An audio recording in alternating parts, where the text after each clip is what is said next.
Assalamu alaikum. The topic of discussion for today is thrombosis यानी clot formation.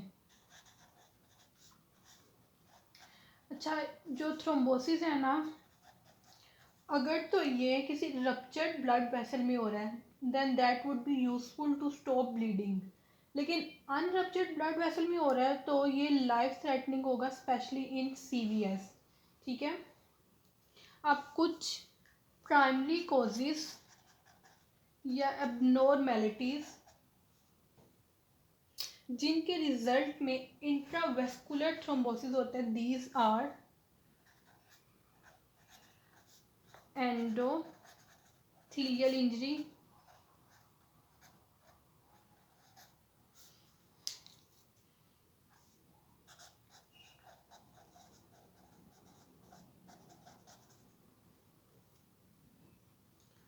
hypercoagulability, abnormal blood flow। ये primary causes हैं abnormalities that cause thrombosis. ये आपस में भी interlinked हैं। जैसे एंडोथेलियल इंजरी की वजह से भी हाइपरकोएगुलेबिलिटी हो सकती है। इसके अलावा एबनॉर्मल ब्लड फ्लो भी हाइपरकोएगुलेबिलिटी करा सकता है।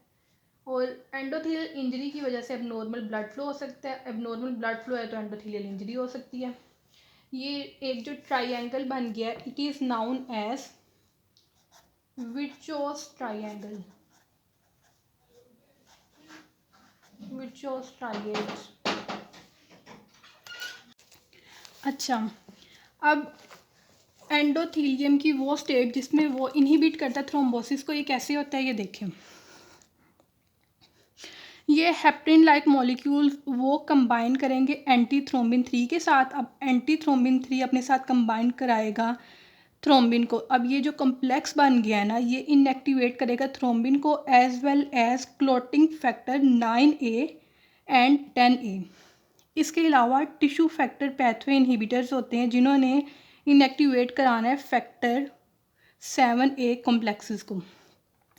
अच्छा, अब ये देखें, ये थ्रोम्बिन है ना, एक थ्रोम्बिन रिसेप्टर भी प्रेजेंट होता है और थ्रोम्बिन थ्रोम्बोमोड्यूलिन भी होता है कि अगर थ्रोम्बिन इसके साथ बाइंड करेगा तो as an coagulating factor act करेगा। ठीक है, ब्लड कोएगुलेशन कराएगा। लेकिन अगर यही थ्रोम्बिन इसके साथ बाइंड कर गया है तो इसकी मॉड्यूलेशन हो जाएगी। फिर क्या होगा कि प्रोटीन सी के ऊपर एक्ट करेगा, ये कन्वर्ट हो जाएगी एक्टिव प्रोटीन सी। यहाँ पे एक और प्रोटीन रिक्वायर होती है, प्रोटीन एस। अब ये जो कम्प्लेक्स है ये इनएक्टिवेट कर देगा factor 5A and factor 8A को।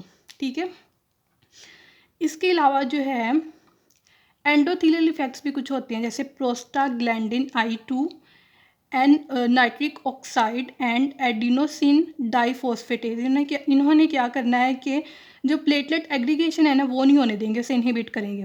इसके अलावा एक होता है टिश्यू प्लाज्मिनोजिन एक्टिवेटर, इसने एक्टिवेट करानी होती है फिब्रिनोलाइसिस। ठीक है, इस तरह से ये स्टेट इनहिबिट करेगी थ्रोम्बोसिस को। अब थ्रोम्बोसिस को फेवर कैसे किया जाता है देखें।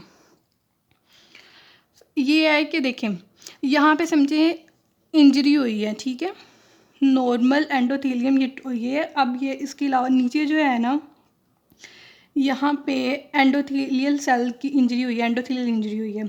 उसकी वजह से सब एंडोथेलियल में प्रेजेंट होते हैं वोन वाइल्वरेंट फैक्टर्स। अब वो एक्सपोज हो गए हैं। अब यहाँ पे जब वो एक्सपोज हुए हैं तो ये प्लेटलेट्स वगैरह जब आएंगे, यहाँ पे प्लेटलेट एडहेशन स्टार्ट हो जाएगी जिन्हें बाइंड करना है फिब्रिनोजिन ने। ठीक है, इसके अलावा membrane bound tissue factor expose हो जाएंगे। फिर वो एक्सट्रिंसिक कोएगुलेशन सीक्वेंस, जो एक्सट्रिंसिक पाथवे होगा ना, वो स्टार्ट हो जाएगा। इस तरह से ये स्टेट फेवर करेगी थ्रोम्बोसिस को। अच्छा, एंडोथेलियल इंजरी की बात की जाए तो जैसे हमने अभी देखा था डायग्राम में कि एंडोथेलियल इंजरी ने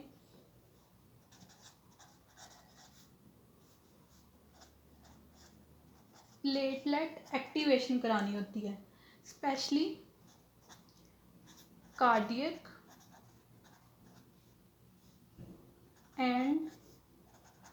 arterial clots are typically rich in platelets.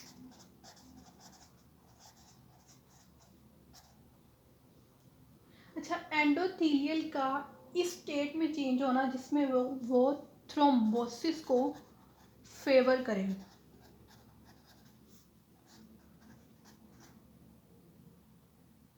Endothelial की इस स्टेट को कहते हैं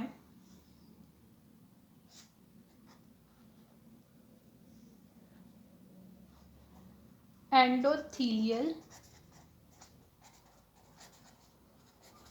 एक्टिवेशन और dysfunction.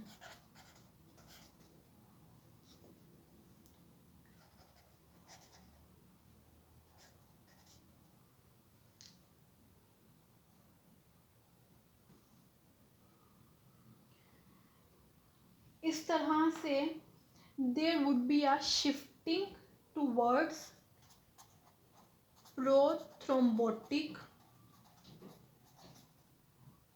alterations.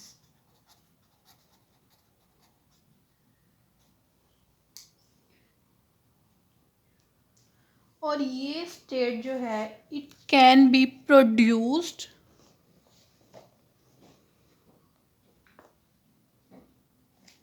Bye diverse exposures.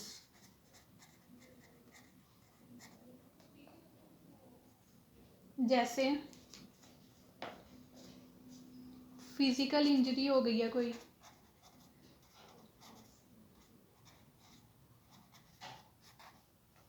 या फिर इन्फेक्शियस एजेंट्स की वजह से,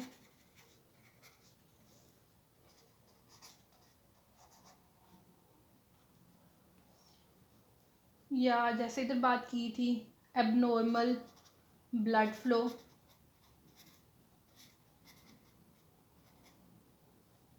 इसके अलावा कोई भी metabolic abnormalities, even toxins that are produced from smoke, ये सब कुछ एंडोथीलियल एक्टिवेशन कराते हैं। ठीक है,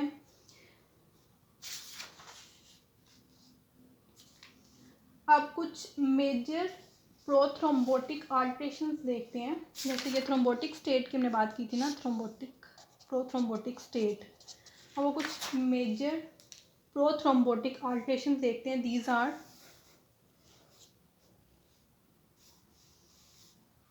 प्रोकोएगुलेंट चेंजेस,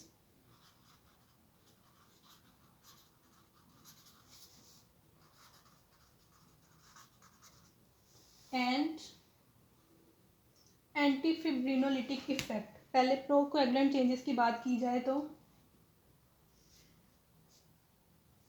जब साइटोकाइन से इसकी वजह से एंडोथीलियल सेल्स की एक्टिवेशन हो रही है,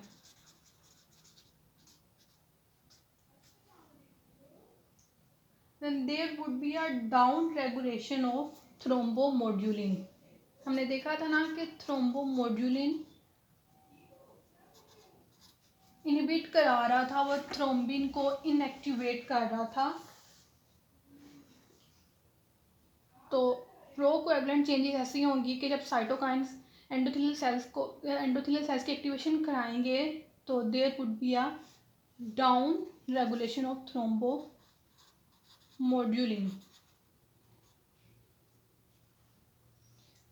इसके हम पीछे बात कर चुके हैं। इस वजह से ना थ्रोम्बिन एक्टिवेशन सस्टेन रहेगी क्योंकि उसे कोई मॉड्यूल नहीं कर रहा, चेंज नहीं कर रहा। तो इस तरह से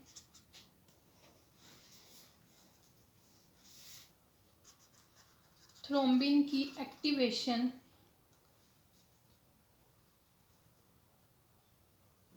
सस्टेन रहेगी।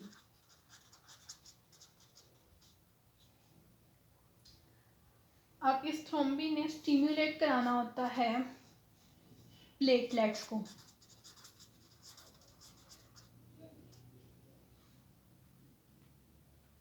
प्लेटलेट्स पे प्रेजेंट होते हैं parse, protein activated receptors.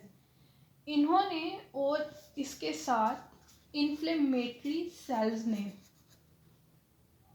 Inflammation करानी है।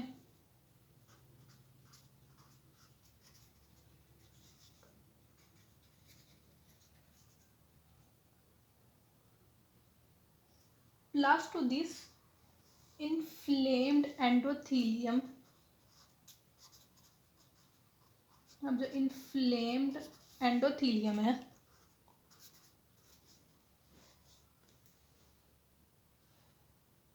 इसमें मज़ीद दूसरे एंटीकोएगुलेंट्स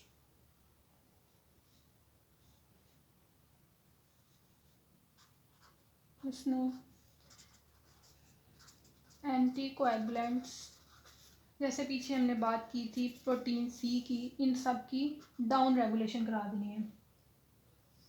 प्रोटीन सी या tissue factor protein inhibitors which we have just discussed before, इस तरह से प्रोकोएगुलेंट स्टेट मज़ीद प्रमोट होती है। एक तो नॉर्मल कोएगुलेशन फंक्शन भी हो रहा है, उसके साथ साथ जो फैक्टर इस फंक्शन में इंटरफेयर कर सकते हैं उन्हें इनहिबिट भी किया जा रहा है। बाकी रही बात एंटी फिब्रिनोलिटिक इफेक्ट की,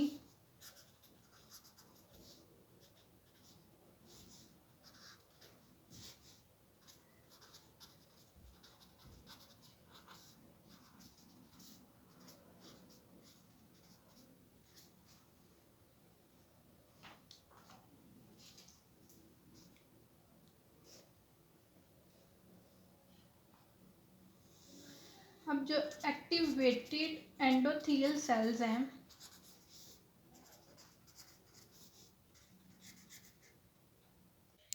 अब इस एक्टिवेटेड एंडोथेलियल सेल्स ने सेक्रीट कराने होते हैं प्लाज्मिनोजिन एक्टिवेटर इनहिबिटर्स। प्लाज्मिनोजिन का फंक्शन होता है कि उसने फिब्रिनोलाइसिस करानी है, ठीक है।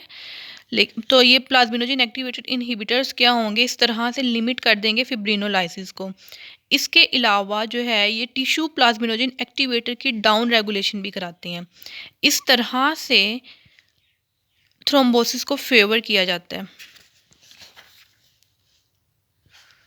इस तरह से जो है ना एंडोथेलियल इंजरी करा रही है थ्रोम्बोसिस। बाकी एबनॉर्मल ब्लड फ्लो और हाइपर कोएगुलेबिलिटी को डिस्कस करेंगे नेक्स्ट पार्ट में। अल्लाह हाफिज़।